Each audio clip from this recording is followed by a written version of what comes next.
So it's getting kind of late out tonight, and I figured I might as well be somewhat productive and make a video, I guess, about why I think people should drive safe and take responsibility for when they're driving, I guess is the best way that I'm going to put that.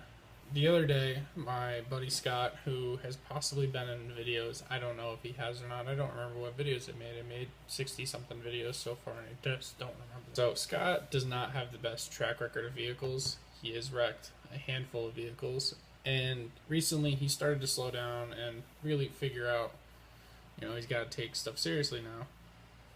And that's when it was taken out of his hands and put into somebody else's. Now, I'm going to pre-preface this that he is okay. He's fine. Nothing, just a few bumps and bruises after what I'm about to show. So I'm going to put up a couple pictures here of the truck before. He had I believe it was a 2013 Dodge Ram 1500, and he loved the truck. He's had the truck maybe 2 months. He hasn't even had it that long, and he loves this truck. He's had other trucks before. He's had cars, SUVs, and so far this has been his favorite truck. So he's had this for a while. Now, in this next picture here is a blackish kind of charcoal gray, I guess, 1500. Same exact model truck.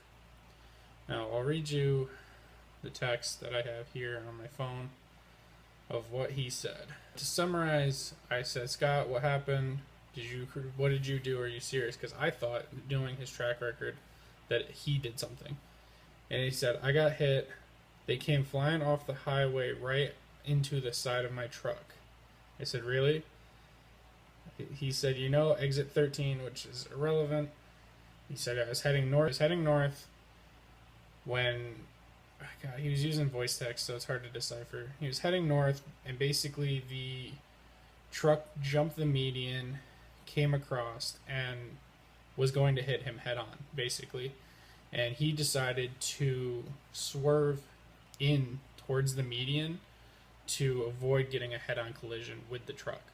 And it was the same charcoal truck, the exact same truck, basically two exactly identical trucks going, head to head. The way that he explained it to me was in order to not get hit on the driver's side or to not get hit, directly head on to have the entire vehicle hit, he decided that it would be easier to swerve towards the median and have it just take out the passenger side, which is where you can see the damage in this picture. Believe it or not, a lot of people judge Dodge, and everybody has their little blah blah blahs about the car community. This road is a 55, and usually a lot of people go over 55 on this road. And the fact that they both basically made a head-on collision doing 55-60, and both left with just a couple bumps and bruises, is outstanding. It's amazing to me. After having a conversation with him in this follow-up, he basically explained that the other driver of the truck was fine. He just had a couple scratches, whatever. They both went to the hospital. They were both fine, just got checked out. Everything was okay. But the fact that Dodge, usually when you see the testings, it makes you want, okay, it's a bias testing or it's a commercial or whatever. The fact that Dodge actually has shown in this unfortunate situation that they do hold up that well blows my mind. If I can find other pictures, I can show the Ford that he had before. I don't know if I can. If I do, I will put them in. He had a Ford that also held up very well, but that was in a solo crash, which is a whole different instance. Like I said, he has his own gremlins. Show that in a unfortunate practical situation how well that this truck actually held up, and to see it with my own eyes to kind of prove their tolerance and their standings absolutely astonishes me. I would have never thought that a vehicle could hold up to something coming at it of the exact same size and weight. Two trucks. Those are heavy trucks, and just hitting, butting heads, and both of them being okay just baffles me. It really does. To kind of summarize what the point of this little video was, it's nothing crazy. I just wanted to kind of A, praise Dodge, and B, spread awareness to pay attention to what you're doing. The fact that the guy, from my understanding, wasn't as much paying attention, or he came off the highway too fast. I don't understand the full story, and personally, I don't think I'll ever talk to the guy to ever understand the full story. But pay attention to when you're driving. You don't realize when you're driving that you're, say for trucks, I drive a truck, he drives a truck, majority of my friends drive trucks, that you have a machine in your power doing 55, 60 miles per hour. It's simple logic and simple physics, and just very simple to when you have such a massive force moving at such a high speed, that it's a danger. Whatever it hits, it's frightening, and you have to be confident and cognizant of what you're doing in order to operate that properly.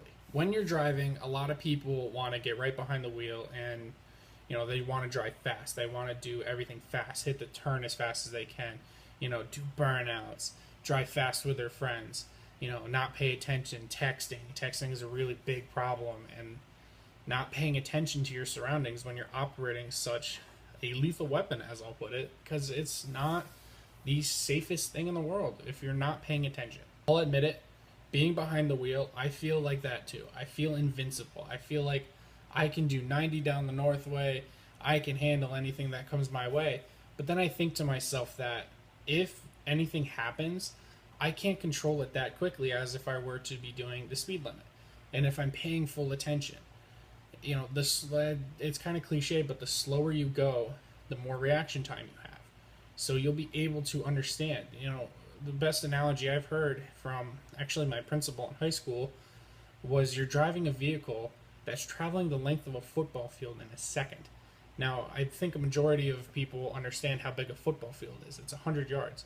You're traveling over 100 yards in just a couple seconds.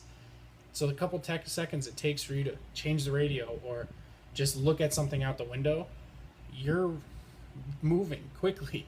Granted, yeah, things are moving around you the same speed, but if by chance that something stops, your time has to be, you have to be there with that time.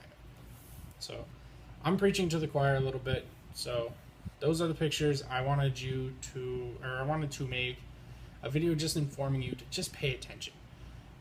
This situation could have been much worse. Just pay attention. When you're behind the wheel, pay attention. No matter what. Put your phone down. Put your phone down. Don't play with the radio. Get everything set before you drive.